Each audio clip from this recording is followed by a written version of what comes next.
আসসালামু আলাইকুম। এখন দেখবেন সংবাদ শিরোনাম। চাকরির প্রলোভনে রাশিয়ায় নিয়ে রণক্ষেত্রে বিক্রির অভিযোগ, দালালদের গ্রেফতার আর সন্তানদের ফেরত চায় গোপালগঞ্জের 3টি পরিবার। রামিসা ধর্ষণ হত্যাকারীর দৃষ্টান্তমূলক সাজার দাবি দেশ জুড়ে, বিভিন্ন জায়গায় মানববন্ধন। চট্টগ্রামের বাকুলিয়ায় শিশু ধর্ষণের অভিযোগে পরিবারের মামলা, একমাত্র আসামি দোকান কর্মচারী মনি। 1 বছরেও কার্যকর হয়নি মাগুরার আসিয়া হত্যার রায়। হাম উপসর্গে আরও 7 জনের প্রাণহানি, বেশিরভাগ রোগী নিউমোনিয়ায় আক্রান্ত, দেরিতে হাসপাতালে আসায় বাড়ছে জটিলতা। এতক্ষণ দেখছিলেন সংবাদ শিরোনাম, এবারে দেখবেন বিস্তারিত। ভালো বেতনে চাকরি দেওয়ার কথা বলে গোপালগঞ্জের 3 যুবককে রাশিয়ায় নিয়ে যুদ্ধে পাঠানোর অভিযোগ উঠেছে। সেখানে তাদের প্রতিজনকে বিক্রি করা হয়েছে 30 লাখ টাকা করে। এমন প্রতারণার খবরে উদ্বেগ আর উৎকণ্ঠায় দিন কাটছে পরিবারগুলোর। ভুক্তভোগী পরিবারগুলোকে সব ধরনের সহযোগিতার আশ্বাস প্রশাসনের। গত 7 মে রাশিয়ায় পাড়ি জমান গোপালগঞ্জ সদরের সীতারকুল এলাকার যুবক রনি ফকির। আশা ছিল ভালো চাকরি আর উচ্চ বেতনের, কিন্তু পৌঁছানোর পর ভাগ্য বদলের স্বপ্ন রূপ নেয় বিভীষিকায়। রাশিয়ায় পৌঁছে রনি জানতে পারেন এজেন্সি ও স্থানীয় দালাল চক্র তাকে 30 লাখ টাকায় বিক্রি করে দিয়েছে রুশ সেনাবাহিনীর কাছে। বর্তমানে তাকে যুদ্ধের কঠিন সামরিক প্রশিক্ষণ দেয়া হচ্ছে। এই খবরে তার পরিবারে চলছে আহাজারি। ক্যাম্পে আটকাই রাখছে, 7-8 জনেরই বাক করে থইছে। ও বলছে যে আমার কাছে ফোন কাড়ি নিয়ে যাচ্ছে, আমি তোমাদের সাথে কবে যোগাযোগ করবো কিনা আমি জানি না, আর আমি বাইসে থাকবো কিনা আমি তাও জানি না। 30 লাখ টাকা বেশি ফেলাইছে। এখন এই ছেলেরা যেভাবে হোক সরকারে উদ্ধার করে দেবে। শুধু রনি নন, ভয়ঙ্কর প্রতারণার শিকার হয়েছেন গোপালগঞ্জ সদরের ঘোষেরচর গ্রামের পলাশ শেখ ও বলাকৈর গ্রামের সৌরভ মোল্লা। স্বজনদের অভিযোগ, স্থানীয় দালাল রেজার মাধ্যমে ঢাকার একটি এজেন্সি তাদের রাশিয়া পাঠায়। সবার কাছ থেকে 6 থেকে 7 লাখ টাকা নেওয়া হয়, কিন্তু চাকরির বদলে ঠেলে দেওয়া হয় রণক্ষেত্রে। খবর মিলতেই পরিবারে বাড়ে আহাজারি, চান সরকারি হস্তক্ষেপে দ্রুত সন্তান ফিরুক বাড়িতে। 4-5 দিন হচ্ছে ওদেরকে আটকে রাখছে, ওদের খাবার ভালো মতো খাবার দেয়নি, খাবারে কষ্ট দিছে, অন্যান্য কষ্ট দিছে। ওদেরকে বলছে যে তোমাদের যে অভিযোগ তোমাদের স্বাক্ষর জোর করে ওদের কাছ থেকে করাই নিছে। 1,20,000 টাকা বেতন দেবে তাই বলছে, আর এবং কনস্ট্রাকশনের কাজে আর কি দিছে। সৌরভ জানালো যে আমরা আমাদের যে দালাল নিয়েছিল ও দালাল আমাদের দেশের সেনাবাহিনীর কাছে হস্তান্তর করছে এবং আমাদের শিশু রামিসা হত্যার প্রতিবাদে মধ্যরাতে উত্তাল ছিল রাজধানীর মিরপুর এলাকা। 10 নম্বর গোলচত্বরে অবস্থান নিয়ে চারপাশের সড়ক অবরোধ করে বিক্ষুব্ধ জনতা। রামিসার হত্যাকারীর সর্বোচ্চ শাস্তি ও দ্রুত বিচারের দাবি জানান তারা। এদিকে অবরোধের ফলে পুরো এলাকার যান চলাচল বন্ধ হয়ে সৃষ্টি হয় তীব্র যানজট। রাত 1টার পর পুলিশের অনুরোধে নতুন কর্মসূচি ঘোষণা করে এলাকা ছাড়েন আন্দোলনকারীরা। এই স্লোগান শুরু হয়েছিল বৃহস্পতিবার সন্ধ্যায়। মধ্যরাত পেরিয়ে গেলেও একটিও কমেনি কণ্ঠের ঝাঁজ। শিশু রামিসা হত্যার প্রতিবাদে মুখর ছিল মিরপুর 10 নম্বর এলাকা। প্রধানমন্ত্রীর আগমনের খবরে রাত 8:30টার পর থেকে আরো মানুষ জড়ো হয় সেখানে। খুনের বিচারের দাবিতে বিভিন্ন স্লোগান দেন তারা।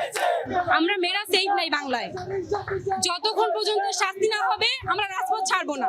এরকম প্রতিনিয়ত যদি 10টা-12টা এরকম যদি প্রতিনিয়ত হইতো, তাহলে কিন্তু ফাঁসি দেওয়া হতো, তাহলে কিন্তু আজকে এই ঘটনাটা ঘটতো না। এদের বিচার আগামী 30 দিনের 90 দিনের ভিতর এদের বিচার জনসমক্ষে প্রকাশ করা হোক। কয়েক ঘন্টা সড়ক অবরোধের ফলে তীব্র যানজটের সৃষ্টি হয় আশপাশের এলাকায়। জরুরি পরিষেবার কিছু গাড়ি চলাচলের সুযোগ পেলেও বাকিরা নাকাল হয় যানজটে। আমরা হত্যার বিচার আমরা চাই, অবশ্যই চাই, কিন্তু তার মানে তাই না যে এই এত হাজার হাজার গাড়ি রাস্তায় চারপাশে বন্ধ করে তুই আমরা এই বিচার চাই। 10 নম্বরে যে সামনে মিরপুর কমপ্লেক্সে হয়তো 8:30টার দিকে আটকাইছি এবং এইভাবে পড়ে আছি। এই জিনিসটাকে মানে সুন্দর রেখে কিভাবে আন্দোলনটা আমরা চালাইতে পারি, এইটা আমরা করার উচিত। মানে আন্দোলনের বিষয়ে আমরাও একমত। রাত 1টার পর যান চলাচল শুরু করতে উদ্যোগী হয় পুলিশ। দফায় দফায় মাগুরায় শিশু আসিয়া ধর্ষণের ঘটনায় 1 মাসের মধ্যে বিচার হলো। 1 বছরেও কার্যকর করা যায়নি আসামি হিটু শেখের ফাঁসি। অপরাধীর সহযোগী 3 জনকে আগেই বেকসুর খালাস দিয়েছেন আদালত। আইনজীবীরা বলছেন বিষয়টি উচ্চ আদালতে থাকায় এখনই ফাঁসির কাষ্ঠে ঝোলানো যাচ্ছে না অপরাধীকে। পরিবার ও স্বজনরা বলছেন অপরাধীদের সাজা নিশ্চিত করা না গেলে শিশুদের উপর পাশবিক নির্যাতন চলতেই থাকবে। না, মেয়েটা তো বড় বুদ্ধি হয়নি, কেবল 7 বছর যে 8 বছর পড়েছে। আমি ধরেন ওই সময় মারা গেল, তো অনেকেই অনেক কিছু করলো, অনেক আন্দোলন করলো, ছাত্রছাত্রীরা অনেক পরিশ্রম করছে আমার মনির জন্য, কিন্তু সেই পরিশ্রম বিফলে গেছে। সন্তানহারা মায়ের চোখের জল শুকিয়ে গেছে। বিচারপ্রার্থী আয়েশা বেগমের আরতি রূপ নিয়েছে ক্ষোভ আর হতাশায়। মাগুরার ছোট্ট আসিয়ার কথা মনে আছে নিশ্চয়ই। বোনের শ্বশুরবাড়ি বেড়াতে গিয়ে 2025 সালের 5 মার্চ রাতে পাশবিক নির্যাতনের শিকার হয়েছিল শিশুটি। বোনের শ্বশুর হিটু শেখের লালসায় ক্ষতবিক্ষত হয় ছোট্ট শরীর। গোটা দেশ স্রষ্টার কাছে ফরিয়াদ জানিয়েছিল সুস্থ হয়ে যেন আবারও মায়ের কোলে ফিরে যেতে পারে সে। তার হয়নি। 7 দিন পর হাসপাতালে মারা যায় আসিয়া। এরপর ধীরে ধীরে বহু সময় গড়িয়েছে। পুলিশ হিটু শেখ ও তার 2 ছেলে এবং স্ত্রীকে গ্রেফতারও করে। পরে আদালতে বেকসুর খালাস পায় 2 ছেলে ও স্ত্রী। সেই বছর 17 মে ফাঁসির রায় হয় হিটু শেখের, কিন্তু সেই রায় কার্যকর হয়নি এখনো। দোষীরা খালাস পেয়ে গেল, আবার তারে যে মাগুরা জেলাতে রায় দিল সেটাও কার্যকর করলো না। সরকার এইভাবে যে কাজ করতেছে, এই কাজগুলো ঠিক যাতায় কিছুদিন জেল খেটে খুনি বের হয়ে যাবে, কোন এক ফাঁকে এটা হারিয়ে যাবে। দীর্ঘ 1 বছরেরও বেশি সেই রায় কার্যকর হয়নি। আমরা আমাদের সবার দাবি এই ধরনের ধর্ষণ এবং এই ধরনের দেশে হাম ও উপসর্গ নিয়ে শিশু মৃত্যু বাড়ছেই।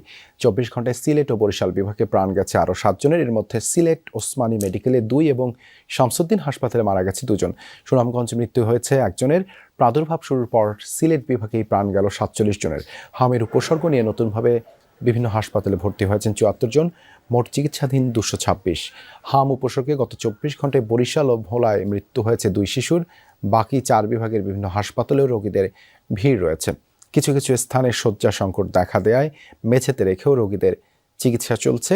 একসময় নিয়ন্ত্রণে থাকা এই রোগ আবারও ভয়ঙ্কর হয়ে ওঠায় উদ্বিগ্ন অভিভাবকরা।